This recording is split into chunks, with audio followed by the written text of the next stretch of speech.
My name is Delli Carpini. As you can see, I'm the Dean of the Annenberg School for Communication here at the University of Pennsylvania. And it's a great pleasure to be the moderator of today's panel entitled, What is Reality? From News to Reality TV. Those of you in the audience around my age might recognize the phrase, what is reality, as a mantra from the late 1960s and early 1970s. And since then, has occasionally been used in movies and retrospectives to caricature the counterculture movement of those years.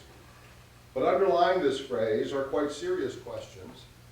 Questions regarding the nature of truth, the difference between fact and fiction, the nature of authenticity and celebrity, and ultimately the ways in which we come to know about the world we live in and find our own place in that world. These questions have taken on more pressing importance in recent years as economic, political, and cultural and environmental changes have taken place, complicating the media in which we live, and challenging some of our traditional commonsensical notions, such as the distinction between public and private, between spontaneous and scripted, or between even news and entertainment.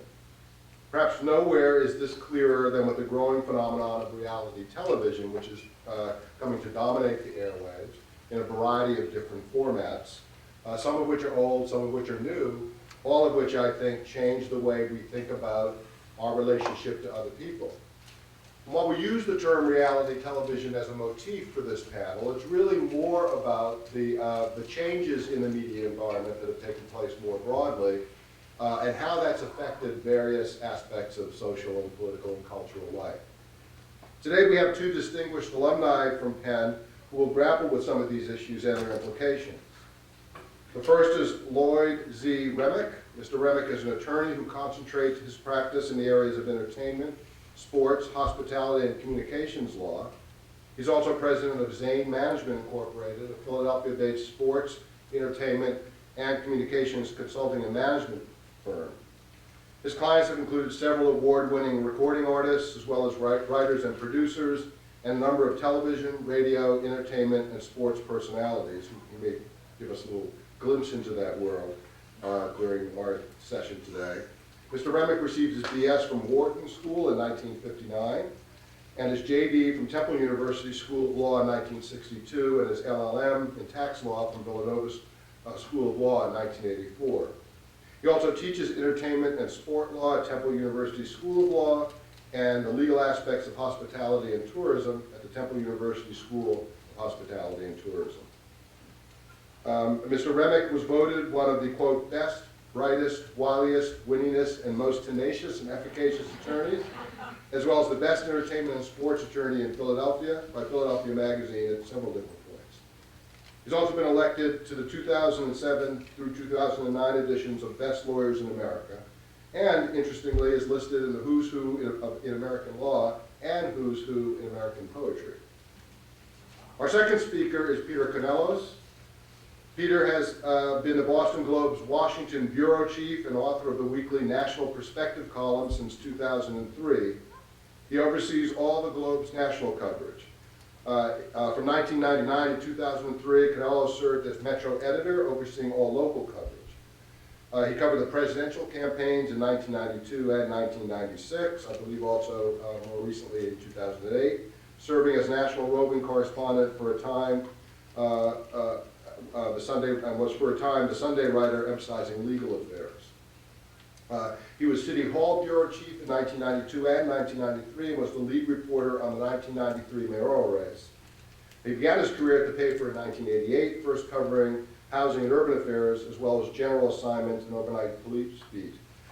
Peter is a graduate of the University of Pennsylvania and Columbia Law School. I think Penn in 84, is that? 84, yeah. Our format's a very simple one, especially since we have a relatively small group here. Each of our panelists will make a few brief comments on this general issue of celebrity, reality, news, and entertainment in the current information environment, talking from their own personal perspectives, just giving us a few insights. And then I'll open it up with a few specific questions to the panelists. And then we'll open it up for a more general discussion with me throwing my 2 cents in as it seems appropriate. And so why don't we start, maybe if you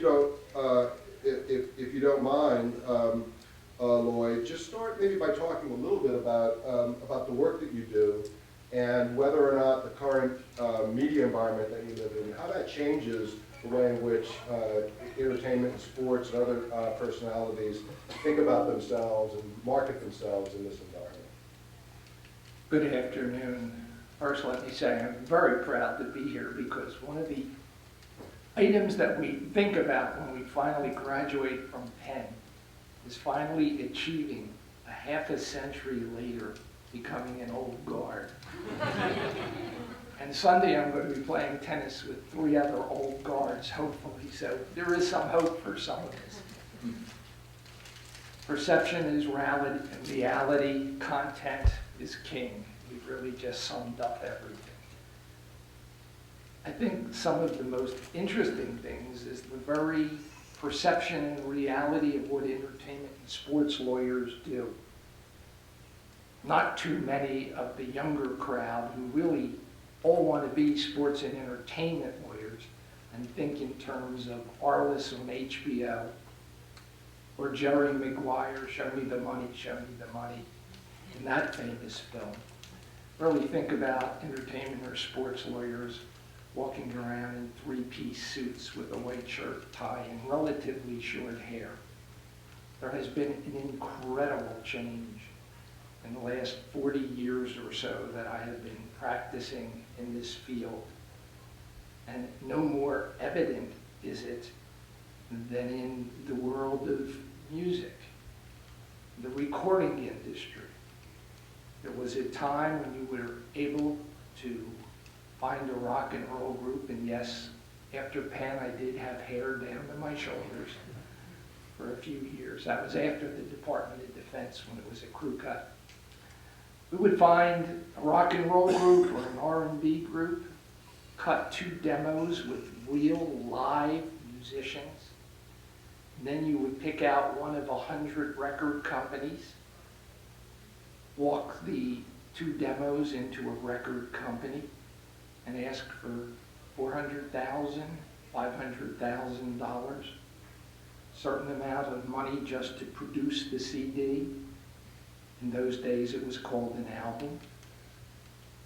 And the record companies understood that you built an artist. And they would give you tour support, and there was this new thing coming out called video, and they would subscribe a certain amount of money to video. And then you would work with the group, produce the album, put it out, try to get radio play. How the world has changed now. About 2000, there was this little blip on the sale of records. Records were selling about $14 billion in the United States, $40 billion in the world. And for the first time in 2000, it seems some government guys were talking to each other on these huge contraptions. Record industry didn't pay any attention to it. It was just for government talk back and forth on this thing called computers and the internet. And suddenly, 2000, record sales started to go down 5%. In 2001, they went down 9%. And each succeeding year, they went down more and more, because everybody learned how to download from the internet and stop buying records or CDs. Interestingly enough, some of the best sales, and they're very little percentage-wise, is in my relative age group and 40s to 50s to 60s. How sad. Because the younger people all have downloading into iPods. They can walk around with 10,000 songs and not pay for them, which happens to be a violation of copyright laws, but we're not going to touch that today. So now what happens? A group goes in to their own little studio. They have their own equipment. They record something, and by that night, the world is watching it on MySpace and YouTube. and everybody thinks how wonderful they're going to become stars. The reality is, without the backing of a record company, that's not going to happen. And how does it happen in television? These days, television companies have learned it's much cheaper to put on reality television than to pay people to do sitcoms or shows. So there are no more Your Show of Shows. There are a few left remaining superstars, and they're being weeded out. And the networks and the cable companies have learned that if they can, and this is in quotes, slop together some, and the quote, ideas, they can throw it up, and it looks as if it's almost real. And I'm not sure that reality shows have any perception. I've handled a number of reality television shows. Some you think are terrific ideas. We have an opera singer who is world famous, and he happens to be a character as well. He's sung with Pavarotti, and he's gone to La Scala, and then he goes back to Pittsburgh, and he owns a little bar where he out-curses, out-smokes, and out-fights anybody in the neighborhood. We decided what a reality show that would be. I mean, that's the Osmonds waiting to happen all over again. 2 years, and we're still trying to place it. At the same time, I had a soccer psychic mom. And I can't say it sounded like one of the silliest ideas that I ever pitched. That thing was on for 26 episodes. So you don't know what is reality, you don't know what perception is. And in the sports world, it has changed so much. So much is reality that when you are watching on television and you are seeing certain things that you could swear are really in the stadium, it's all a figment of your imagination. It's not real. It's contrived television put together. One of the very famous, I think I can say this, one of the very famous sports play-by-play people, the Hall of Fame voice of the Eagles, Merrill Reese, so well known, and he's done the Eagles for over, see, I'm from Philly, Eagles, 30-something years. When he first started out, he was telling me one time, he was in this little station. They had a certain amount of advertising. He was doing baseball games in this almost high school baseball league, and it was rained out. And his program director came in and said, Merle, go on the air and do that baseball game. And he literally said, batter up, first guy up, long swing, there it is, dribble ball to shortstop, and he went on and did a whole thing so the advertising could come into it. So what is reality? What is perception? I think it's just a figment of your mind anyway. That's great, that's great. Peter, you're in the part of the business that used to be what we call reality television. Well, we never use that term, the news industry. How are some of the changes that have taken place economically and technologically affecting your business right now? Well, first of all, thank you very much for having me. And listening to Lloyd's presentation, I can certainly say that there are a lot of parallels between what's happening in the news business today and what happened probably 3 or 4 years previously in the music industry, and where the music industry is now eking out a little more money through micropayments and things like that for downloads on the web. Many people in the news industry are looking to Kindle, the Amazon Kindle, which is it sort of replicates a full screen kind of newspaper, as a possible way of monetizing the work that we do. But I think that when you're talking about the news business, some of the changes are even more profound because they go to the questions of how society is being served, particularly in politics and in terms of obtaining the information that you need, and it goes sort of beyond the economics of the news industry. One place where sort of the reality TV mentality and some of what Lloyd had been talking about YouTube and getting things up on the screen really quickly. One immediate example of how that's changed the news business was the George Allen campaign from 2006. I don't know how many of you remember this. He was a senator from Virginia, excuse me, a conservative Republican who had sort of modeled his career on George W. Bush. He was kind of roguishly charming and sort of a good old boy. He was also the son of the famous Washington Redskins football coach George Allen. And, you know, was a popular but not especially respected senator who was expected to have, you know, a fairly easy re-election in a conservative state, Virginia. He went down to campaign in a small town called Breaks, Virginia, way down on the southwestern part of the state. And under normal, that is pre-existing conditions, you know, he was talking to a very, very conservative audience of all white, rural folk.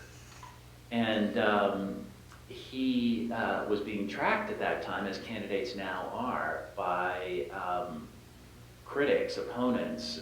Sometimes they're independent groups, sometimes they're actually working for the campaigns of their opponents, who videotape everything that the candidates say for possible attacks later on. Well, in this case, Allen thought he was being kind of charming by pointing out the guy who'd been tracking his campaign for a while, who happened to be an Indian American. And there's a scene of him sort of smiling, talking before this all-white audience, where he starts kind of making fun of the guy, saying, you know, there's this guy out here has been tracking us, and I want you all to, you know, give a big breaks round of applause for this guy out there. And he starts calling him Macaca, which I guess was the name that his inner circle had given to this guy. Well, the macaca turned out to be a type of monkey, a North African monkey, and a racial slur aimed at Indian people. And although Allen denied having any knowledge of any possible slur involved, his mother did come from North Africa. And this image of the senator kind of, you know, joking, berating, and then using a racial insult to a 23, 24-year-old kid who was tracking him became a sensation on YouTube, and gradually sort of set about unraveling Allen's campaign, and he lost. And that was really the defining moment of that campaign. And it was something that occurred with no mainstream media involvement, with no mainstream media help. It was out there. It was a factor in people's minds before the Washington Post really even was aware of it. And they were the major paper covering that race. So that illustrates how much news has changed, and how much the internet and YouTube have altered what we do. Now, I will say that the pace of change is so extraordinary that even since 2006, things have changed considerably. And what was once a fairly innocent medium, I think, blogs and posting of videos that had viral and truly spontaneous reactions like that piece of tape of George Allen had, has now almost immediately been co-opted by political campaigns and groups with agendas. So now you can have the spectacle of what we had just these last months, where you have these quote-unquote Tea Party protests going on around the country that have been organized by conservative groups. And so you go to conservative websites, and if people are Republicans and conservatives, they love these websites, and go to these websites, and a lot of people are getting their news from those sites. And you'll see pictures of people that it makes it look like the country's up in arms over Barack Obama's policies, that there are people saying, you know, this spending is out of control, it's too much. Now, there's something so dubious about it because people's taxes have not yet gone up. But nonetheless, on conservative websites, you can see right there the true viral video taken with someone's flip camera of people being up in arms.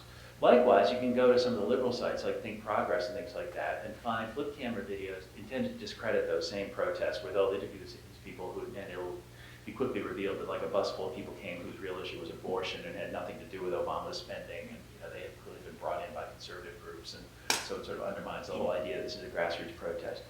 But what we have, obviously, is not just what people were noting about the web 5 years ago, which is that people are getting ideologically based information by going to websites that they already agree with and that tell them things that they want to hear.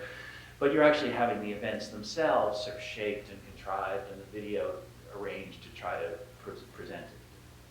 So this all sort of adds up to an argument for the role that the mainstream media has played in the past when it was on a much firmer economic footing, the kind of unbiased reporting model that people talk about.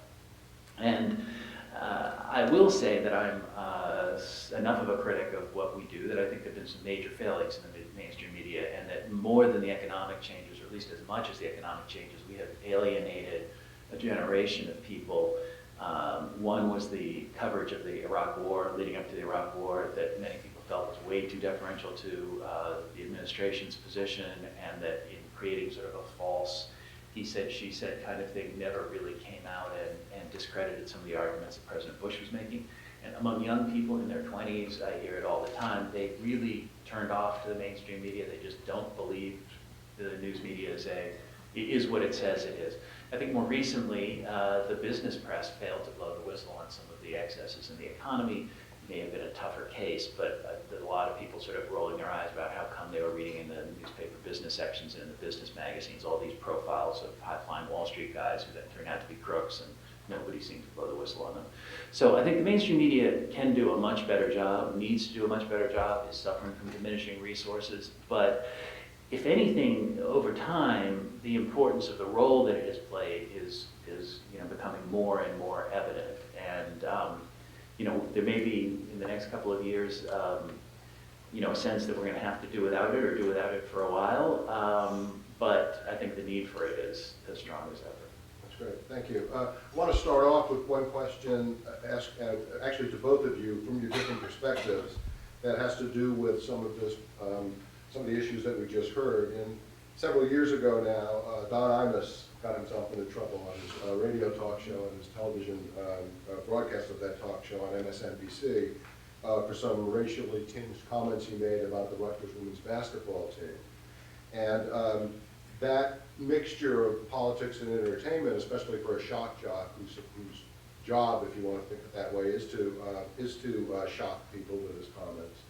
I'd love to hear from the point of view of somebody who works with the entertainment world, what your take on that was, and where you would draw the line and how you think that was handled. But then also as a news story that emerged out of this entertainment world, I'd also be curious, Peter, to hear what you have to say about that as how news stories can suddenly emerge from places that you would never expect them to. So maybe Lloyd, if you have some thoughts on that.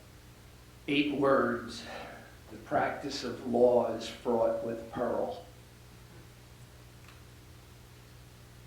The Don Imus situation, many of these situations, it's what you always fear when you are an entertainment lawyer and representing somebody.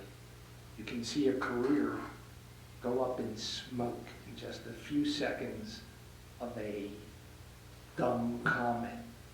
And what the normal, everyday person doesn't understand is that celebrities live in a fishbowl. Every move, they are stalked by paparazzi. People are all over them all the time. Politicians are now so afraid of what they are going to say that they try to stay only on a script. And sometimes when they're walking in and out, when a reporter will throw a question at them and they have a flip answer, they just want, their teams cringe. I've been involved in a fair amount of behind-the-scenes politics, and everyone is always afraid of what is going to come out. And now, the reality is, you can be sitting in a room like this, just having a talk amongst a few friends from the University of Pennsylvania, and there's a camera running. And probably tonight or tomorrow, some part of what Pete or the dean or I say will be on YouTube. And if you are clever in the way that you block it, it can really do damage. So from our point of view, it becomes very, very careful that you have got to select your words. And I am finding it in an entirely different place, Dean, that you would be well aware of, in the classroom. I've been an adjunct professor at Temple Law School for 30 years. And especially when you're teaching things such as entertainment or sports, and you want to use a real case of somebody you know, you have to always be thinking in the world of academic freedom, just how much you can say. Because guys are sitting, ladies and guys are sitting there with computers in your classroom, logging everything. Before you know it, you walk out and suddenly you're on YouTube. Well, I think it's changed the world. That's been, I mean, it's interesting, your last point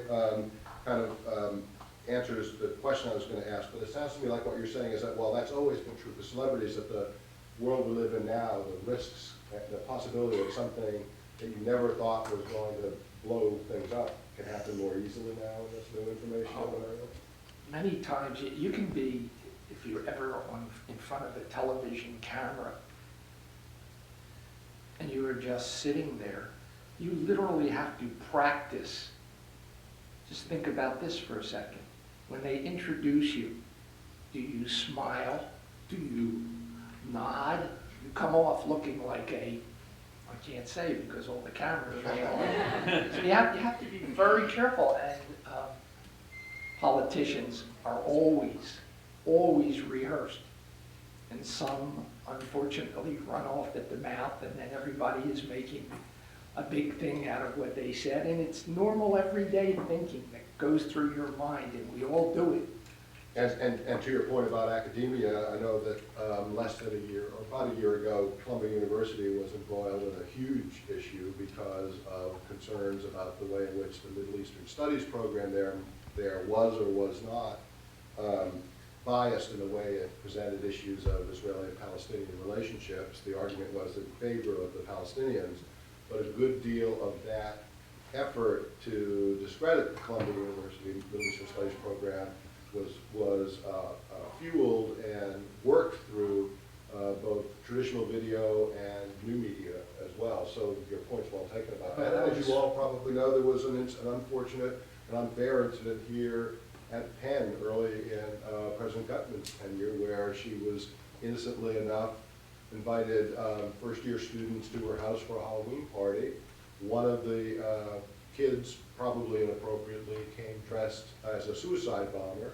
A picture was taken with her standing next to him, and next thing you know, in a lot of the online press, there were statements about, does the president of the University of Pennsylvania support terrorism? So there are all kinds of ways in which you can misstep in this new environment. But Peter, I was going to say, when I see her later, I won't remind her of that, but that's one of the things I had in mind. Just what I had in mind. It's unfortunate and unfair, though there are also lots of positive benefits that come out of this environment. But Peter, either with the Imus case or other cases, do you find yourself now having to follow stories that come out of other places than is normally the case, and don't feel like you're, as a journalist, in as much control of them, or? A little bit. I'll give you a few sort of disjointed reactions to that. One is, Lloyd, I think you're probably exaggerating a little bit the extent to which these comments can kill a career, because Don Imus is back and he even has prostate cancer and has a lot of people feeling sorry for him, and so it's these careers are rehabilitable, I guess, if that's the right word. You could rehabilitate them pretty well, probably with. You've probably been in that situation yourself. Charitably being reborn or having an illness always helps. But Alec Baldwin is even back with a book attacking his wife after some shocking comments he made to his daughter came out. So there may be life after some of these comments. Another reaction is that at various times I've defended having even the mainstream press covering some of these incidents, because they become the way that America talks about some underlying tensions. That all the stories don't come out of Washington, and all the disputes aren't framed by political arguments.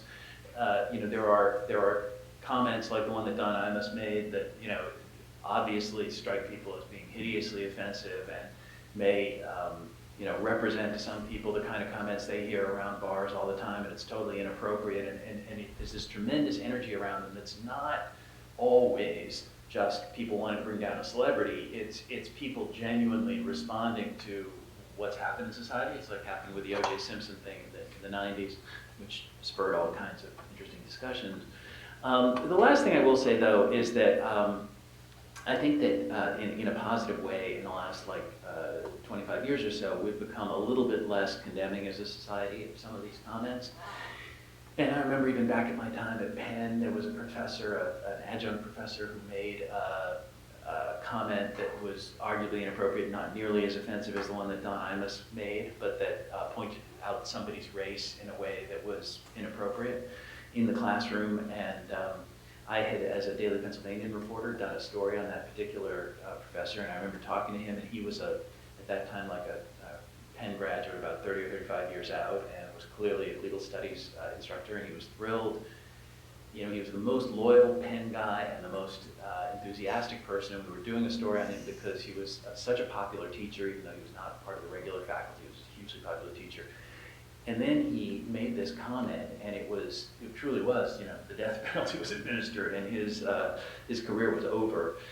And I remember thinking at that time, despite having sympathy, particularly then, for the kind of liberal thinking that was behind saying that these comments are totally inappropriate, and believing strongly that we needed to create a campus that was more receptive, particularly to minority students, and there was a tremendous problem with minority attrition then, to some degree now. But I remember also feeling there was something a little bit harsh and condemning. You know, we're not the Spanish Inquisition here, and we shouldn't be. And the totality of this person's career wasn't wrapped up in that. And what happened, I think, in the last 25 years is that very quickly the outrage that the liberals imposed on some conservatives, and that was the era when Jimmy the Greek made comments, and Al Campanis made comments, and all these things. And the conservatives started adopting the same attitude. It became, John Kerry told a joke that diminished the troops, and other, somebody else is, saying something that seems disloyal to America. Happily, now we've moved to a point of maturity in society, and I think some of the tensions which did exist along the race lines, particularly, and some of the cultural lines, may be lessening at this moment. That we can tolerate these things. There can be life, and there can be smiles after some of this kind of stuff. Peter, while you have the microphone, you talked earlier about your sense that we need some notion of the neutral, objective reporter in journalism even more than ever, partly because of some of the things that you just talked about, I think. But could you talk a little bit about what it's like in the newsroom right now with all these changes that are going on, economic challenges from other sources of information, cutting back of the news staff in some cases, economic problems with Boston Globe or the Philadelphia Inquirer. What's the mental health of journalists, if you want? The mental health is poor, and I say this knowing that it could go out on YouTube, and the fact that I'm willing to say it that straightforwardly shows that within the profession nobody's going to come and say, oh, come on, you're exaggerating. I mean, people are very, very concerned, and obviously what we've seen is a long standing kind of structural decline, which is related to the ad-based economy of news organizations. And what's essentially happened is newspaper advertising is migrating from print to the web. But there's so many other places on the web that advertisers can go, particularly Google and Yahoo, where everybody is going there 1,000 times a day to just do searches. That Google and Yahoo are setting the rates on the web, and the rates are quite low for advertisements. So even if you're Philly.com or Boston.com or NewYorkTimes.com, you can't set the rates high enough to make anything like the money that you're losing on print. So it's a structural conundrum that people don't have a good answer for, and so anyone who looks at it seriously says there's big trouble coming, and people in the newsroom are certainly aware of that. Now, all that said, there are substantive challenges that are not economic, like some of the ones that I referred to before, and so there tends to be, I think, too often a confusion between the economic challenge on the one hand and the challenge of trying to meet the needs of today's news consumer and to accommodate the fact that people are getting so much information on the web and on YouTube, and so much of this news is happening sort of virally, and that the mandarins of the old media can't control it anymore. My feeling in the news business is that there's a challenge for people to sort of separate out the two things. There's the challenge of finding a better economic model, but there's also the challenge of creating a product that will have the greatest amount of influence and relevance in the future. And to some extent, they're running on parallel paths. Earlier, I had spoken about the music industry and the difference between then and now, and how hard it is, if it's even possible, to get a record deal anymore. television industry for reporters and journalists is even worse shape. There are actually hiring freezes amongst several of the cable and network companies. Not firing freezes, hiring freezes. And what we are seeing is that if you represent the talent end of it, trying to put an anchor or a weather person or a new reporter, usually when you become a new reporter, just as you don't go to the New York Times and newspaper right off. Well, in television or radio, you don't go to New York, Philadelphia, Chicago, or LA first. Not knocking Dunk, Iowa, or Fort Huachuca. A lot of the beginning people, in order to get their wings, their experience, have to take jobs wherever they can. What is happening now is that television is drastically cutting back in every way they can. So much so that I even represented a helicopter pilot who did news. Never thought about losing a helicopter pilot. I mean, how many are there? And you have a certain number of helicopters. Well, in order to save money, the television stations have all combined and use one helicopter and one person, which means that 3 helicopter pilots and 3 helicopters have been grounded. And it's evident everywhere. Lloyd, since you're talking about representing people in the news industry, could you talk a little bit about, since you do both entertainment personalities and people in the news, and you've been doing this for quite some time, what's it like representing someone in the news industry, and are the expectations different for both what they do, what qualities are looked for, the fact that you oftentimes will see at least some newscasters appearing on other kinds of shows? Has that end of the business changed? I think I'm going to lose half my clientele if I really answer. So here's the perception, here's the reality. At one time, I really just thought, everybody on television believes they're journalists. So the party line is, yes, you are a journalist and you have to be bright, you have to write well. You have to have great looking hair. I couldn't make it as a television anchor. That has changed a great deal. I really believe that with the economy the way it is, you are seeing more and more, quote, superstars, end of quote, finding that as their contracts come to an end, they don't get renewed, and cheaper, younger talent is taking their place. It's not easy these days in the television industry. And is part of your job, even with people that are in the news industry, to get them seen in other kind of venues and other kinds of shows and things like that? Yeah, well, the reality is exposure. We used to say, as long as you can get in the newspaper, no matter what they say about you, it's good. Because people forget. They just remember they heard you or saw you, or you were in the newspaper. And even that has changed a great deal. It used to be that you would hire PR, I was going to say PR animals, but PR people who would go out and get you into a magazine, get a story about you. Now, with YouTube and television the way it is, you can just almost, you're out there. The more that they see you, the better it is. And it takes all kinds of different avenues to get publicity. But yes, if you are represented, well, what is interesting is contractually, the television reporters and anchors do have some integrity. There, I said it. We really do. They do have integrity. Not only are there morals clauses in most all of sports and celebrity contracts, but they're prohibited usually from taking money for doing certain kinds of speaking and endorsements. And ironically enough, the television networks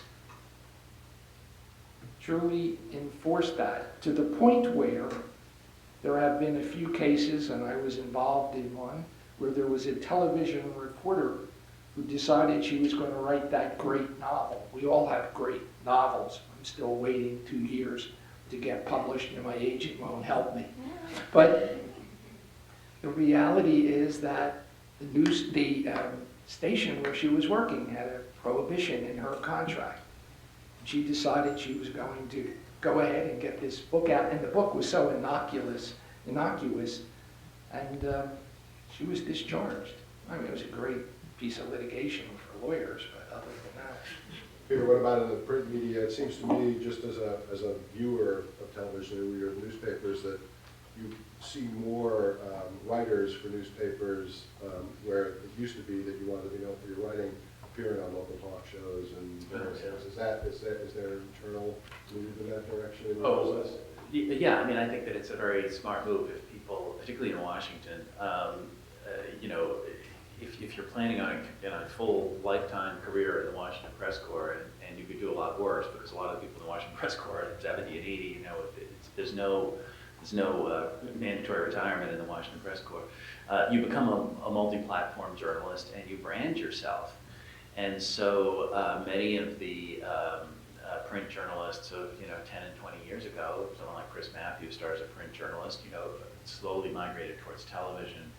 And some of them kept the print day job, and some of them didn't as time went on. But nowadays, even for younger journalists, some quite young, they will do a blog and essentially take a loss on it, or work very hard on it for very little money, but sort of use the blog to get them on TV, to sell book contracts, to sell magazine articles, and the most successful ones do quite well. So the idea that journalists are kind of breaking away from their employer and selling themselves as products is one way to have a lucrative career in the press. Now, I think there are some deleterious effects on the quality of the journalism that's being produced when people are strung out that thin.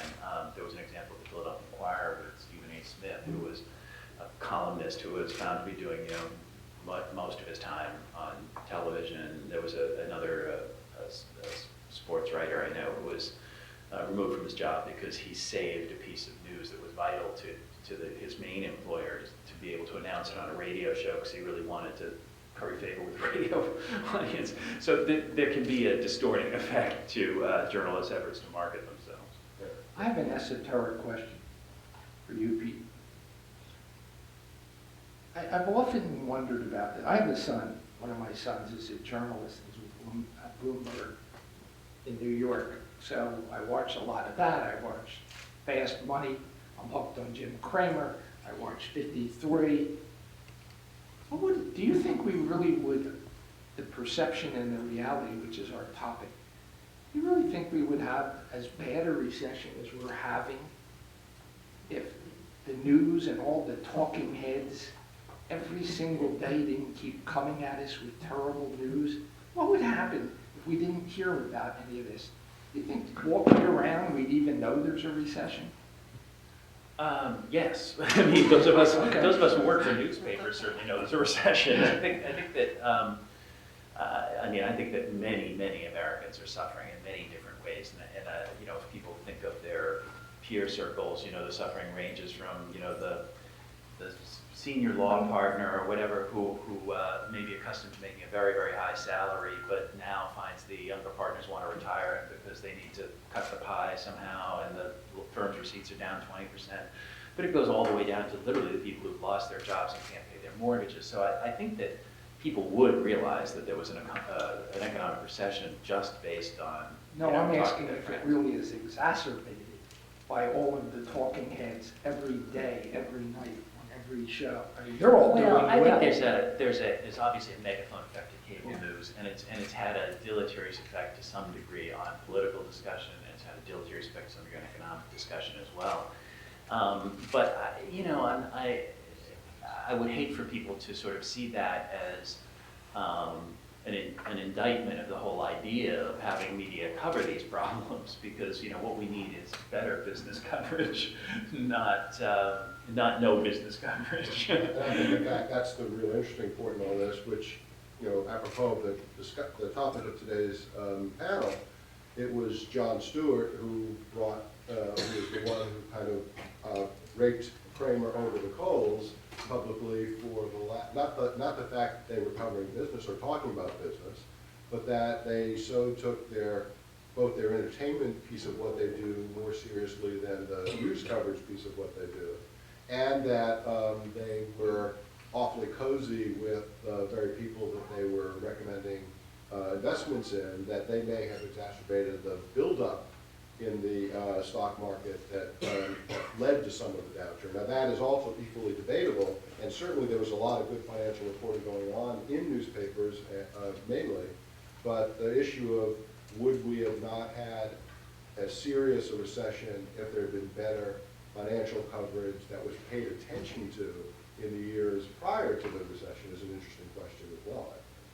And again, that's not to indict all financial reporters, but I would at least suggest that some of the cutbacks in the newsroom and some of the move towards more entertainment cable coverage of financial issues was at least implicated in some of that. And I would also re-emphasize one of the points that I made before, which is within the news profession, people tend to shrug these things off too easily. So things like the pre-Iraq War reporting, they'll sort of say, well, you know, we did the best we could, and the government is the source of most information, and you know, Bush was arguing against the UN inspectors, so we didn't want to take them too seriously, and you know, whatever. I mean, you know, there are all these alibis, and the same thing with the business press, and you know, there are various ways in which they weren't getting the full financial statements, and they were, you know, only seeing a piece of the, you know, larger picture and things like that. But what it adds up to is a very, very serious lack of faith in the mainstream media, and it really does a lot of damage that, you know, continues to be done in terms of, you know, how people perceive the news and the news business. And so, you know, we have to do a better job, and we have to take it very seriously. I'm going to ask one more general question for both of you, and then open it up to the audience, so start thinking about what you would like to ask our two guests. But issue of docudramas, and it's one area that I look at, and there's been several controversies over the last year. One of the most recent ones, the ABC's broadcast of The Path to 9/11, which was a docudrama about the origins of the Al-Qaeda and the terrorist attacks on 9/11, that stirred a tremendous controversy.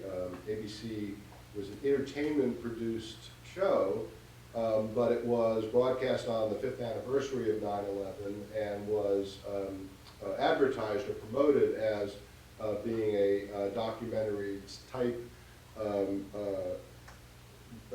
reenactment of the events leading up to 9/11 based on the 9/11 Commission report. And there was great debate that it stirred over how accurate it was, whether it was biased politically or not. I'd be curious from both an entertainment and a news perspective what your feelings are about what looks to me like the increasing presence of contemporary politics in entertainment media, and what the positive and negative implications of some of that might be. Either of you have any thoughts on that? I mean, I think that the issue of staging portions of the news and all that is obviously something that most journalists consider totally off limits, and you know, a serious violation of the profession and sort of professional ethics. And you know, people are taught from a very early age, from their very first job, you know, not to assume anything, not to make anything up, not to present something that the person says as being the truth without rigorously attributing it. All that said, I mean, I think it's an issue for the television networks where these things occur, for their newsrooms to try to sort of lay down the rules with the rest of the network to try to get the kind of, you know, protections they need to preserve the integrity of the news broadcast. You know, you can imagine a world, again, in this viral media situation where, you know, if the three of us decided we wanted to go off and, you know, in a frankly speculative kind of way, you know, do a documentary on what would have happened if Al Gore had been president in 2000 or something like that. You know, there certainly will be people who will, you know, be confused confused by it and who will take things that we say as being either, there'll be people who mistake it for the literal truth, and there'll be people who look at it and think that we're being wildly favorable to Al Gore, and there'll be people who think we're insulting Al Gore, and there'll be people who think we're insulting Bush and all that kind of thing. But you know, if it's sort of labeled as what it is, I don't think there should be a an absolute, let's cut off any idea of doing docudramas. They've been around for a while and we could survive, but they do have to be labeled as such and separated from the news reports. I'm for integrity and transparency. Having said that, I'm involved in 2 documentaries right now as we are speaking. One is involving mental health. And These docudramas or? docudramas, yes. And so as you're involved with something like that, obviously, as Peter said, if you're a journalist, you've at least got some norms and rules as to what is within bounds and what is not. Does that come up as an issue when you're doing it in a more fictional setting? I mean, what do you think the public interest obligations of the producers and directors and writers are? No, I actually agree with you that there has to be limits and boundaries. And a lot of it is done by hoping that your producer, your director, and usually the main subject in a documentary or a docudrama really are focused in on what they are trying to achieve, what the reality of what it is that they are trying to get across. I think a lot of that, and what we try to do, is actually put disclaimers in a lot of what we do. The ones that I have real problems with on television, and I've been involved in a few infomercials. I'm not going to mention them right now, but there are some that, I mean, if you buy their device, you start looking like you're 23 when you're 70. I don't know.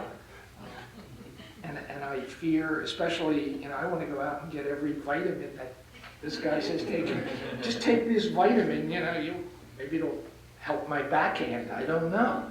But the point is that there are quite a few people that when they are seeing these things on television, especially when there's a guy in a white coat with a stethoscope around his neck and he's an actor, and he's an actor, we know he's an actor, those are dangerous in a lot of ways. Questions from the audience? Yes. We were talking earlier about the shows that some were like scripted, like some of the reality shows like on MTV. There seems to be a lot more of them.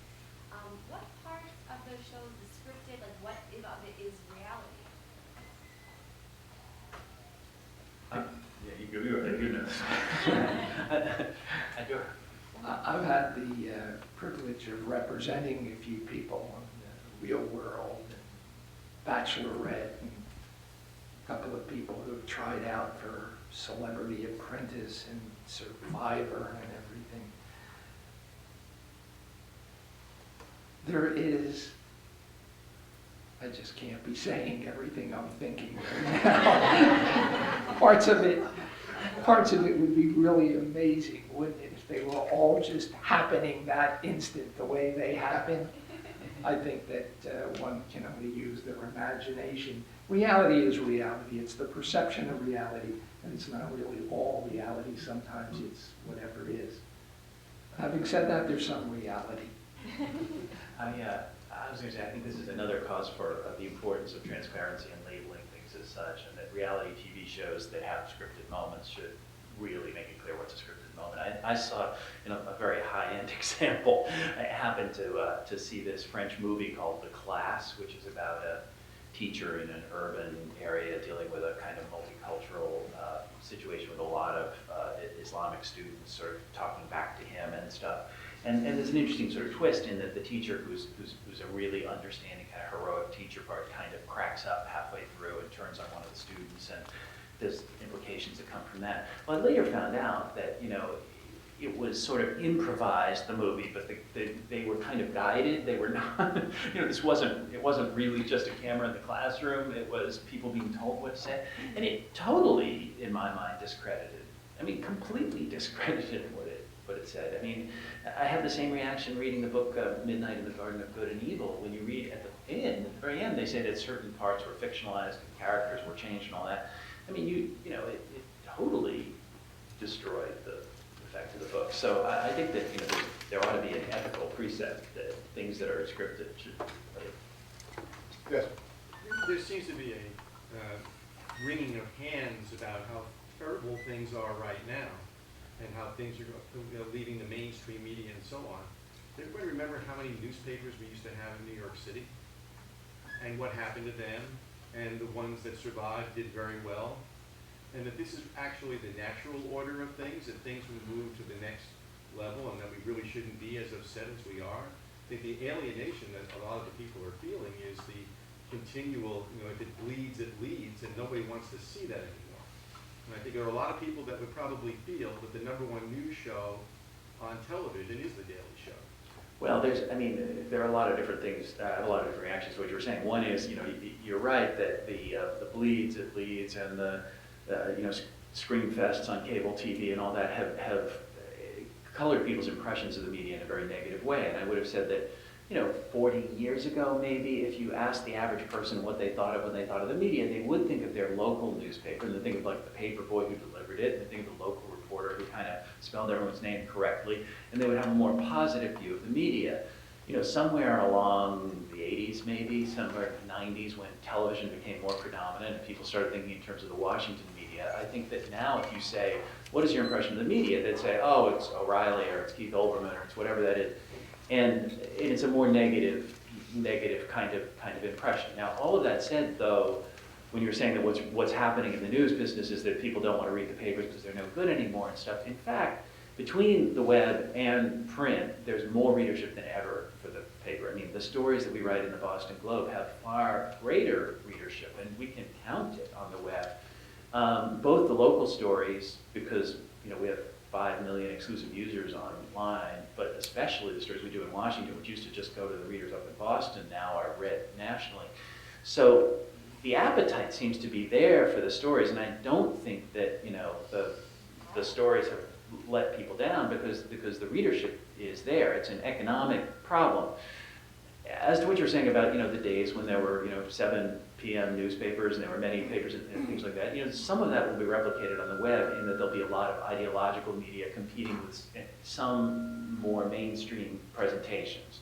And in the days 15, 60 years ago in New York City, there were papers that were frankly sensational, and there were papers that were frankly Republican, and papers that were frankly Democrat, and then there were a couple in the middle that people trusted. And perhaps the same thing will happen on the web. So I sort of agree with you in terms of the long, big picture, where we're going to be in 30 years, 40 years. But in terms of where we are for the next 10 years, I'm less confident. Lloyd, do you have any thoughts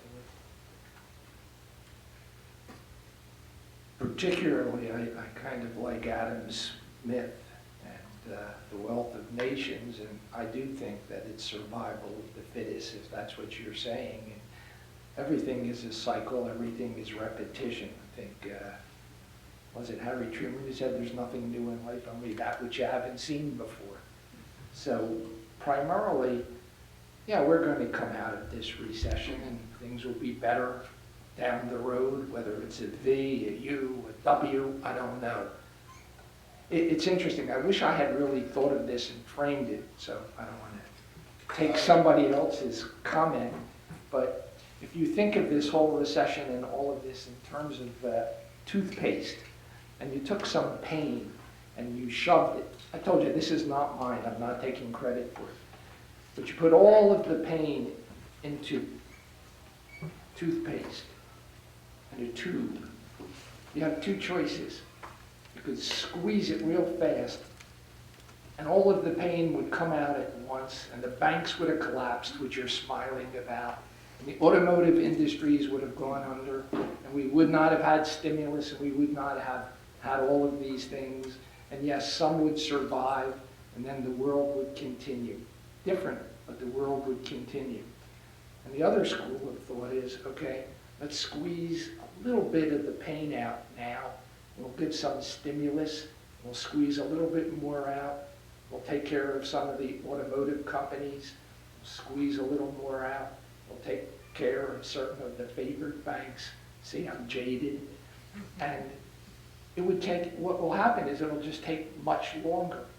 And it's easing it The real question you're asking is whether there should be government intervention, or we should go back to Adam Smith and let things happen the way they are, and those that survive, survive. Well, it was the absence of government after the Telecommunications Act in 1996 that caused all this stuff, because it allowed everybody to overinflate the prices of the sticks and the media values, and you lost differentiation of programming, and now people they can't find a bigger fool to take this stuff off their hands. Well, that's the whole issue of the stock market, isn't it? The damn fool theory. I'll buy a stock anytime if there's other damn fools who will pay more for it than I do.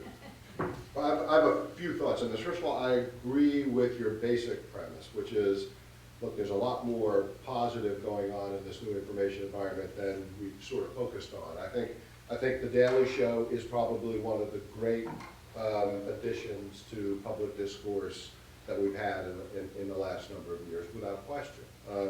I also think that and I think Peter has stated this, that the news industry, whether it's newspapers or especially television news, has brought about some of their own decline in the way in which they've covered certain kinds of issues, and in their inability to see that oftentimes news, especially on television, needs to be in context, and that tying it to other kinds of issues the way The Daily Show does is not always such a bad thing. And being so neutral can sometimes, the difference between being objective and being contextless is a really fine line, and sometimes they've crossed into that. The place, so I think there are both potentially great and potentially problematic aspects of this new information environment. The place where I would disagree, or at least put on the table, is that if you look at the history of news, as opposed to other kind of economic goods, the idea that it's got enough of a public interest aspect to it that's got to be treated a little bit differently has always been there. I mean, whether you start with the post office or the way in which magazines and newspapers paid cheaper prices for mails in the 19th century, the fairness doctrine and the equal time doctrine when there were only 3 news stations. So there's got to be some kind of balance. I'm nervous about letting the market system completely determine something that has as much of a democratic value as news does. And but I agree that I think that this new environment has at least as much potential excitement and positive aspects as it does negative aspects. I just think we need, as a society, to not just let that happen completely automatically, but to kind of move it a little bit so that we wind up with something that we think is beneficial to us all. And some of that is a public good. Yes? I'm not sure I totally agree with what you just said. That's fine. I'm thinking of the young readership, the young people who are used to all of this information coming in, which in many cases I think is somewhat superficial. They're used to, instant, almost sensationalism, the kind of reporting that's going on some of the, if you choose to watch TV, it's, sort of early sensationalism. Maybe they'll catch a 30-second segment as to what's happening internationally. They're not getting that deep, rich, investigative journalism that the Globe is used to doing. I'm a Boston person, so I love the physicality of the Globe. So I'm concerned. I'm concerned about the young people and what they're getting used to with this new environment that we have with the the blogging and the. Sure. But I think it's somewhat superficial. Okay, I'd like to respond, but please, if you've got thoughts on that. I would say that my view is slightly less alarmed than yours, because I think that young people, particularly we've seen in the last few years, have re-engaged significantly in the problems of society, and you can certainly see it in Washington now, more and more, and some of it maybe because of the economy, but more and more young people are just coming to Washington wanting to work with advocacy groups and things. There's also much more of an international consciousness on the part of young people, and they must be getting that foreign news somewhere. It's probably not. It's not probably not in the Boston Globe, but they're getting some of it off of the internet. I mean, the problem that I would have is how rounded their perspectives are. So they've made the commitment and they believe in the issues, but I'm not sure that the news media is playing its role in molding the generation of young people into real kind of rounded citizens rather than just impassioned activists or believers of one thing or another. Yes, please. I've taught for 41 years at Community College of Philadelphia, and I have to tell you that every year I ask the same question: what's your tolerance for reading before you want to get up and do something else? In 1969, it was 140, 150 pages. It is now 2 pages and maybe 2.5. And that is the tolerance. They have been entertained by short spurts from Sesame Street on. They expect everybody to entertain them, and they really do not care whether the issue falls on this side or that side. They just want to be entertained. They want to have good sex. They want love. They don't know how to give in. I could go on and on, but I'm very concerned about their ability to take in information and to weigh it. And nobody's requiring anything of them. I just read that one of the big publishers is going to have one-line blogs. Great one-liners. Well, this is Twitter. Yeah. So One-liners, is that all we're going to do? Are we going to turn into a third world country overnight? These are common views among people who are celebrating their 25th reunion and like myself. But I wonder what the younger people think of this. I mean, how do you like the way that you've been presented? Do you recognize yourself in any of this? I actually don't think it's very fair. I think different is not necessarily bad, and I think we're just in a state of change, and it's kind of maybe a little bit premature to kind of put a value judgment on where we are. I think it takes a little bit of time and perspective. I can certainly read more than 2.5 pages at a time and not be bored.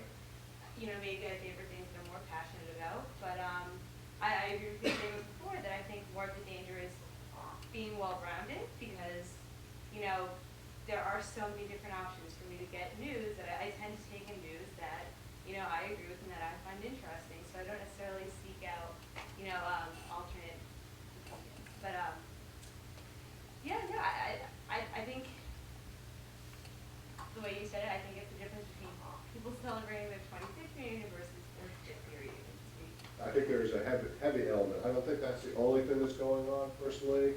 I don't think anybody in this room thinks that's the only thing going on, but I do think there's an element of that to this misunderstanding what's mistaking something that's different for something that's worse. Now, that's not to say the 2 points that were just made don't make sense to some degree, but the irony is that if you want to be informed today, you have at your fingertips much more information than I had when I was growing up or other people, the people in this room had.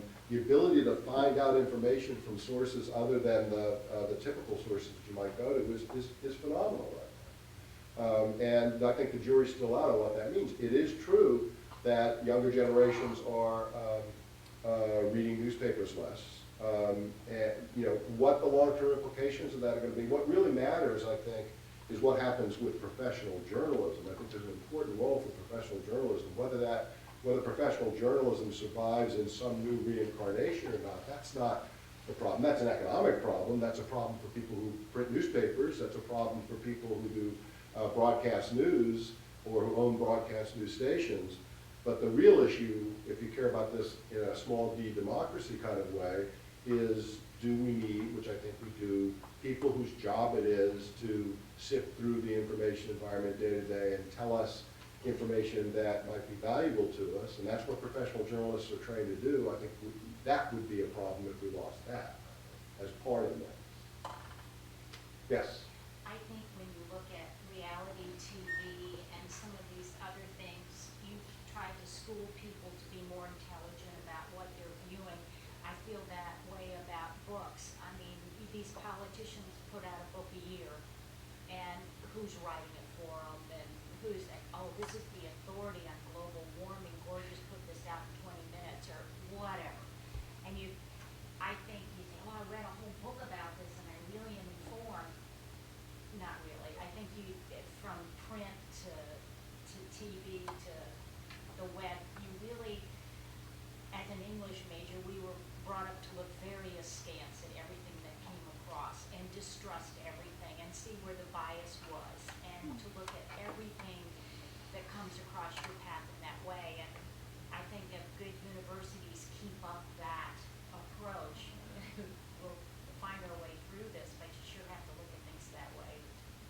I want to say I especially share that concern where book publishing is concerned because you could imagine whoever you would think of as being the most credible authority on global warming, whether it was the tenured professor with the most expertise or the environmental writer who has devoted 30 and 40 years of their career to studying this issue. If those people put in a book proposal to a publisher right now, it would not get as much attention as Ann Coulter or somebody with a book that has the title Global Warming is Bunk, because they know that there's a passionate audience out there that thinks global warming is bunk and that is going to rush out and buy that book. Just like there's a passionate audience that will buy the book that will have the title saying The Conspiracy to Hide Global Warming from You or something like that, or How the Republicans Have Hidden Global Warming. There'd be a huge audience for that book, and we're losing that sort of studious middle that wants to be informed in a non-ideological way. Back in the room and then. Yeah, what you were saying before about the breadth of information that's out there is much greater than there was when it was just a print media. Well, that's all well and good, but there's a different dynamic. You don't read the same. I'm sure when you read the paper and when you read something online, you don't read it the same way. When you're online, when I'm online, you read things here and there, you skip whatever. When you read the paper, it's a much more comprehensive dynamic. Like I said, you're turning the page, you start reading the sports, if that's what you're interested in. You turn the page and say, oh, this is interesting to me. And you pick this up, and then you're a little bit smarter because you read about something that you didn't think about 10 minutes ago. But when you're online, that's not how you read things. So, going back to what they were saying before, it's a generational thing. Okay, I get that too, but these kids here, they're ahead of the curve. I mean, we're not even the university, right. So they're a little ahead of the curve. Going to her point, the general public isn't reading; they're reading 2 pages. Right. Yeah, and so they're all going back to my point that there's lots of promise and lots of things to be concerned about. The issue that you raised, I think, is a really important one, and it's really hard to figure out where it's going to wind up. But you bump into information when you read the newspaper or you watch the local or national television news, not because you chose to bump into it, but because that's been presented to you. How often do you bump into information if you're getting your information from the internet? Well, I think the fear that you expressed is a fear that's been expressed by a lot of people who think and write about this. There are other people who say, no, you know what, you can actually, especially depending on how you design various sites and so on, you can bump into information on the internet. So part of it's a structural thing. How do you design these sites as ways that really work well? So that if I'm going on because I really want to know what the Phillies did last night, that if I go online, I can get the Phillies score, read a couple of newspaper stories about it, and then get offline and never see what the front page had to say. That's the fear at some level. Is that the only way that the internet is going to get us information? I don't know. I also get all kinds of emails from people on something that they read that I never would have thought about had they not sent it to me. So that's the flip side of that. So I think it's an incredibly exciting time to speculate, at least, about what the positive and negative consequences of all this are. But the fear of never getting information, except if it's on a topic you care about, and never getting it from a point of view other than the point of view you care about, is a real fear of this new environment. Let me just say, I'm class of '64, so I can't remember now what the question was. How do you think I feel? But I would like to say that, from what I've read, the younger generation has been going to the dogs since the Romans. And I feel as though as people grow up and become adults, because human nature isn't changing, they're going to have adult interests. They'll have different ways of getting information, but they'll have essentially the same interests that generations have had before. And if they can't read right now in community college, they'll still have some interest in doing what adults do in our society. And we all have to adjust to how they get the information, but I wouldn't be a doomsayer because things look differently. I mean, the issue of what part of this, there are real age differences in newspaper readership or news viewing.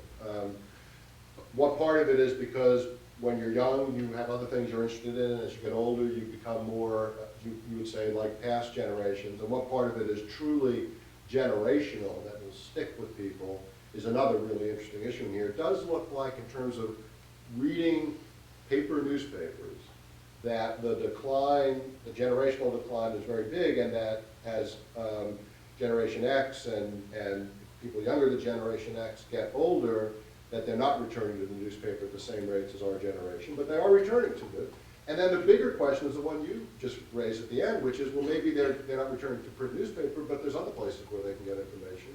And it's up to us to make sure that information, there's good information there in these other venues, I think. Yeah. Given the importance of a fourth branch of government, so to speak, the journalism, professional journalists whose job it is to get it right, and the decline of newspapers and the decline of the electronic media as a source of hard factual information, don't we need economic incentives going forward for the preservation of ethically, grounded journalists? And what are those economic incentives going to be? What does the panel think? Are there going to be any? Or are we going to have a real diffuse internet-based information thing, which is unreliable, and you can find from Rush Limbaugh to Keith Olbermann, whoever you want on the spectrum, and what is reality? Right. What's the economic incentive is where I'm going. You two want to take a shot at that? I never thought of journalism as the fourth branch of government, quite honestly. I think there is something that you say that does have merit. I am concerned that with the reduction of true journalists, some of the truth and transparency in government might not be disclosed. I don't know if I would, now this is just my feeling, I don't know that I would go forward and say, let's subsidize newspapers. By the way, that's not something that hasn't been brought up. And there are a number of newspapers who are on the brink of disaster who have gone to politicians and saying you should subsidize it. I agree with the gentleman in the back, and I don't think that everything that is in trouble has to be subsidized. Journalists will survive. The gentlemen here will survive. They will still do their job. And I will touch upon some of the younger members in this room. I fully think that you guys are terrific. You will survive. And these are cycles, and we go through it. In the 50s, everybody worried about us because we wore jeans, unless we went to Penn and had a buckle in the back. You would wear jeans and a DA, and you'd roll up a pack of cigarettes, and in the 60s you changed it for love beads and Nehru jackets, and so on and so forth. And we're all still here, and we're all still alive, and we're still doing well. You know what, though? I think my concern is that I don't know if we're going to survive, and it's much different than anything that ever happened before. The internet presents new challenges to journalism. And I don't know if we're going to survive. If the journalist who spends his career carefully checking the facts to make sure that Nixon gets nailed on Watergate, if he has no economic incentive, if there's no place for him to work that's going to provide him with remuneration to reward what he does, then he won't survive. He'll end up doing something else. He'll become some other type of, profession. Go somewhere else. That was the one part I agreed with you with on. So that's a dominant concern to the profession right now, and some of the things you mentioned are being discussed. I mean, there are models. I mean, it's not being discussed right now, but I would suspect that within the next year or two, more and more people will be pointing like to the BBC as an example. Like, the BBC is a respected global news organization that happens to be subsidized by the British government, but has enough of an independent mandate and tradition and sense of standards that it has not been corrupted by the British government. And people will say, see, there's an example of how you can have a public funding without disastrous consequences for democracy. The other example that people sometimes have is partnering with universities and other nonprofits. It's not out of the picture. The Annenberg School of Communication could start its own newspaper. We were talking just before this event that factcheck.org, which came out of the Annenberg School, was sort of a model for something that happened at the St. Petersburg Times that they won a Pulitzer Prize for as a fact-check service. But the difference between doing it through the Annenberg School and doing it through the St. Petersburg Times isn't that great. So so universities could step in. And then there are foundations like the ones who are founding something called ProPublica, which is a public interest investigative reporting site that works with newspapers and supplies investigative reporters to work with newspapers, that for-profit newspapers. So there are there are some models out there like this. Yeah, the third model that actually, there's even some beginnings of federal legislation, though, as Lloyd mentioned, the news industry itself is split on this, is to have a mixed model where newspapers are treated partially as nonprofits, so that they can still do advertising and raise money, but that money would be put back into the newspaper and that they would get tax exemptions. Public broadcasting. What's that? Isn't that what public broadcasting is today? Well, that's part of what public broadcasting is today, that's right, yeah. It's a public broadcasting model, that's right. But I'm not sure what the conclusion of your point is, if that's. No, it already exists. Oh, that, it exists for public broadcasting, that's right, but the legislation that's being considered now would be that newspapers could be treated that way. Yeah, that's right. So there are all kinds of mixed models out there, but each one carries a risk with it, right? So one of the reasons why people in the newspaper industry, some people have come out and said, we don't want this federal help on this, is because one of the things that newspapers pride themselves on is being independent from government so that they can cover government. And one of the downsides, but it really gets down in the end to the nitty-gritty details of how these models exist. So the British BBC model is based on a tax on television sets, and it's set up in perpetuity, although the legislation gets reconsidered every once in a while.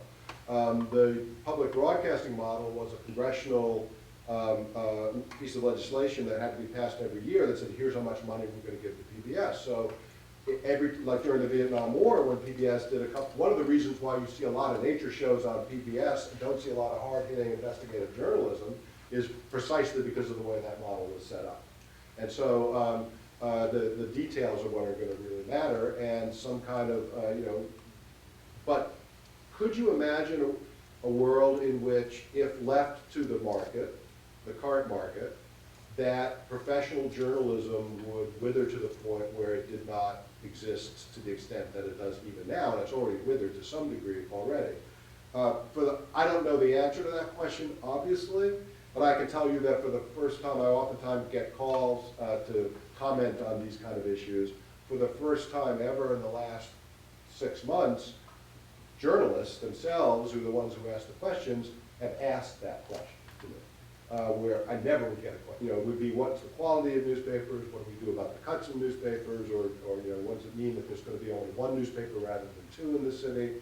But the questions now have included, and could you imagine Boston or Philadelphia or some other city actually not having a major daily newspaper? And that suggests that there's at least more concern that might be a possibility. What happens when that happens? Who knows? But I can tell you that a lot of what goes on the internet right now that are blog-based or other video-based, a good deal of that is actually dependent on what professional journalists do. It's a kind of a second-level discussion of things that journalists have done. So even the internet changes if there are not professional journalists.